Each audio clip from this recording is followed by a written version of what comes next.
Ce pasteur voulait prouver que le Coran a été altéré ou falsifié, mais va finir par prouver que le Coran est très authentique et super infalsifiable jusqu'au jour dernier. Ali avait lui-même sa propre version du Coran. Et la version du Coran de Ali était plus complet, plus volumineux. C'est ce qu'il dit, c'est ce que le professeur islamique il dit. 2/3 du Coran d'Ali, ok, 2/3 du Coran d'Ali ne se retrouvait pas dans la version de Othman. Alhamdulillah Rabbil Alamin, Allahumma salli wa sallim wa barik ala Muhammad. Il dit que Ali, que Dieu l'agrée, avait un Coran plus volumineux que le Coran que nous possédons aujourd'hui. Encore une fois, c'est un mensonge. Parce que même les grands savants chiites témoignent que le Coran que Ali détenait, qui serait plus volumineux que le Coran que nous avons aujourd'hui, ce n'était que les commentaires du Coran que nous avons aujourd'hui. C'est-à-dire Ali, quand il écrivait un verset, il faisait en même temps son tafsir. Comme cela est rapporté par le grand savant chiite, le Cheikh Al-Mufid, dans leur livre intitulé Al-Awa'il Al-Maqalat à la page 81. Et dans une autre source chiite rapportée par l'un des plus grands, Cheikh Chiite Al-Sadouk, nous dit: notre croyance est que le Coran qui a été révélé par Allah le Très-Haut au prophète Mohammed alayhi salatu wassalam est celui qu'on retrouve entre les deux couvertures. Il est celui qui est entre les mains des gens, pas plus que ça. Celui qui nous attribue, c'est-à-dire celui qui attribue au chiite ou à Ali, celui qui nous attribue l'affirmation que nous disons qu'il est plus que cela, est un menteur. Donc, ça veut dire que Apostasie TV est un menteur. Et le pseudo-islamologue Mohamed Amir Al-Moezi est un menteur et un ignorant, un islamo-ignorant. Et ce n'est pas tout. Retournons dans les sources sunnites.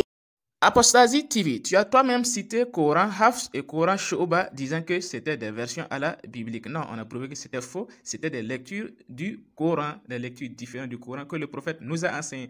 Or, ces deux lectures, Hafs et Shu'ba, que nous possédons aujourd'hui, c'est le Qira'a de Aasim. Or, la chaîne de transmission du Qira'a de Aasim remonte à qui? Zuri et Abdurrahman As-Sulami.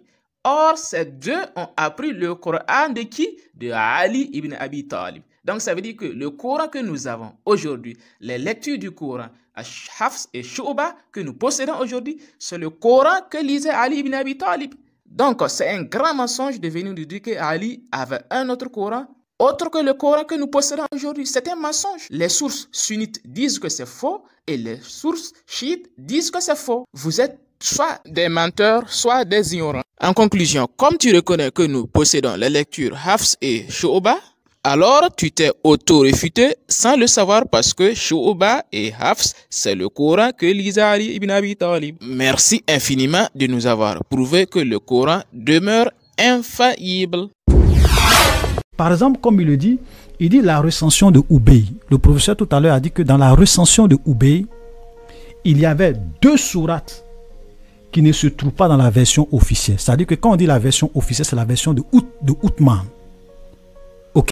Ce pasteur vient de nous dire que la version de Ubay contenait 2 sourates qui n'existent pas dans la version du Coran que l'on possède aujourd'hui, c'est-à-dire la version d'Ousmane ibn Affan. Ce pasteur oublie que c'est Ousmane ibn Affan lui-même qui a ordonné à Ubay de réunir les sourates du Coran. Maintenant, quant aux 2 sourates que Ubay a introduit dans sa recension, les savants ont déjà expliqué cela il y a des siècles et des siècles.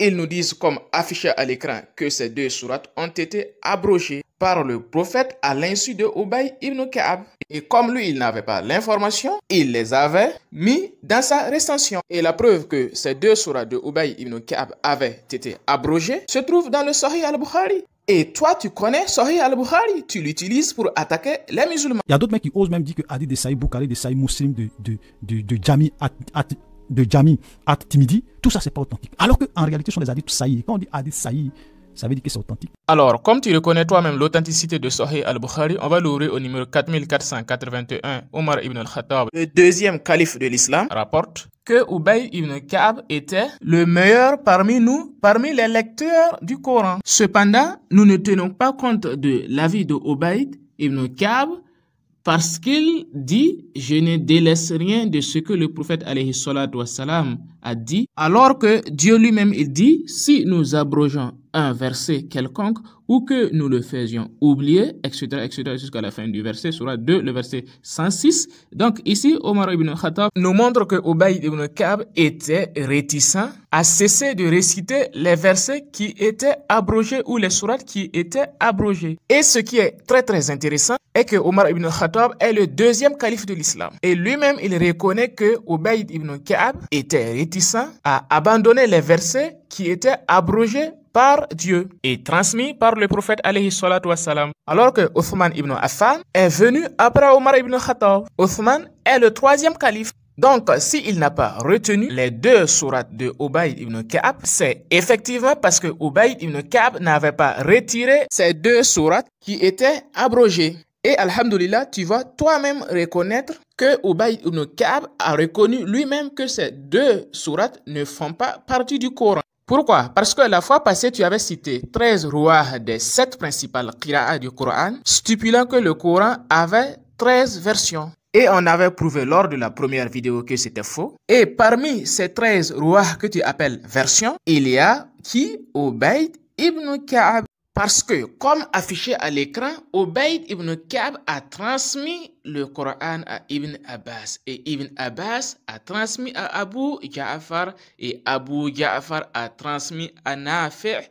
Et Nafi' a transmis à Warsh et Qalun. Ce qui veut dire que nous qui lisons Warsh et Qalun aujourd'hui, c'est le Qira'a de Nafi' qui est le Coran de Ubayd et qui est identique à celui de Othman ibn Affan. Donc, en conclusion, tu as toi-même démontré sans le savoir que le Coran de Ubayd était le même que le Coran de Ali, qui était le même que le Coran de Othman ibn Affan, qui est le même Coran que nous possédons aujourd'hui, en plusieurs façons de réciter, selon ce que le prophète lui-même a transmis. Merci infiniment de nous avoir prouvé définitivement que le Coran que nous possédons demeure infaillible et infalsifiable à travers les différentes lectures que tu appelles par ignorance des versions.